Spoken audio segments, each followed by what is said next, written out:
To really start the process of healing from musician focal dystonia, we may need to re-examine the way we practice.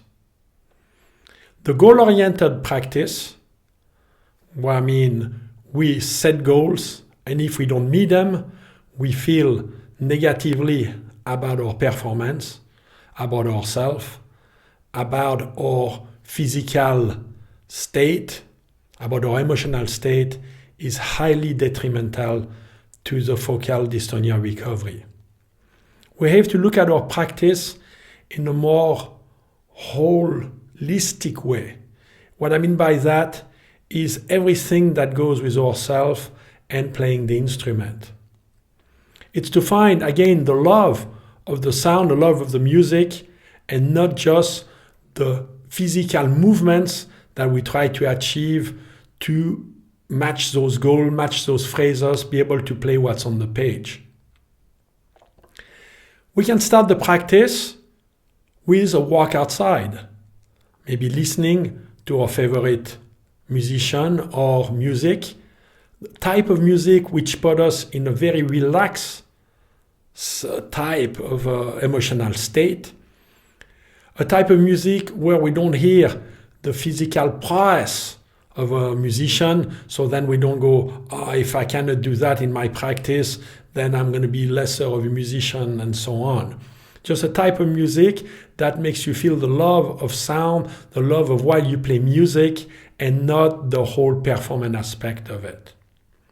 As you walk, you may try to do your body map exploring. I talk about it on a different video. Explore the inside of your feet, your limbs, your arms, and so on. And then feel any asymmetry, any problems with your shoulder, with the way your arms hang with your hands, to find your axis of symmetry before getting to the practice session. Also, you can work on your breathing, trying to find that deep relaxed state and to try to get your nervous system and your emotion to come down till you're in a much more, let's say, calm and zen, meditative type of mood, of emotion, of emotional state. Once you get to the practice room, let's stretch. Stretch your arms, stretch your shoulder, stretch your back, your legs, and so on. I recommend stretching every 15 to 20 minutes, where you put the instrument down and you go back to stretching and feeling yourself really limp and really focused and really in line with your axis of symmetry. As you play, really concentrate on the sound, the very simple approach which makes you love your instrument. If right away you get into your practice session trying to meet some goals, so for example, right away you start on the difficult scale, you're gonna be feeling very negative about any mistakes. If you play extremely slowly and just relearn to enjoy the basic sound, the basic feel of the instrument in your hands, then the whole experience will be much more beneficial and much more positive. The speed and the technique will come back later. There is no way to regain the speed and the technique if at first we cannot re-establish that very calm relationship to the instrument. Also, it's time during that practice to find the proper body posture.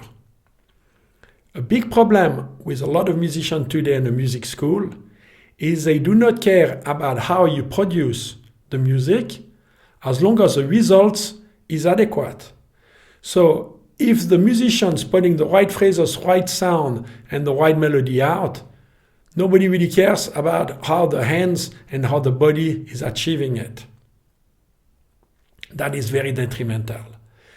Even if you've played for 30 or 40 years, you may have done it this whole time with an improper body posture, with an improper way of being positioned with your instrument. Myself, I played woodwind my whole life, and only during my recovery did I realize that I was holding the woodwind the wrong way. I was even blowing the wrong way. My hands were positioned the wrong way. You have to be willing to accept that you've been doing it wrong for a long time, and that has resulted in the focal dystonia. The problem with a bad posture and doing it the wrong way has led to a lot of extra tension of you fighting the instrument. At first, finding the proper position can be very tiring because those muscles have never really been used that way. It can be being hunchbacked instead of being straight. It can be the instrument to a side instead of finding the axis of symmetry. The whole thing about how can we not having to shape ourselves to the instrument, but having the instrument being there and then finding the more neutral way to interface with that instrument. And suddenly we realize that there is a way to have our body very relaxed and almost wrapped ourselves around the instruments. And then suddenly we can feel, we can move our limbs and our fingers in a way that's very natural to physical movements. Sometimes a different type of instrument is needed. An instrument that has keys positioned a different way to match our hand and body size.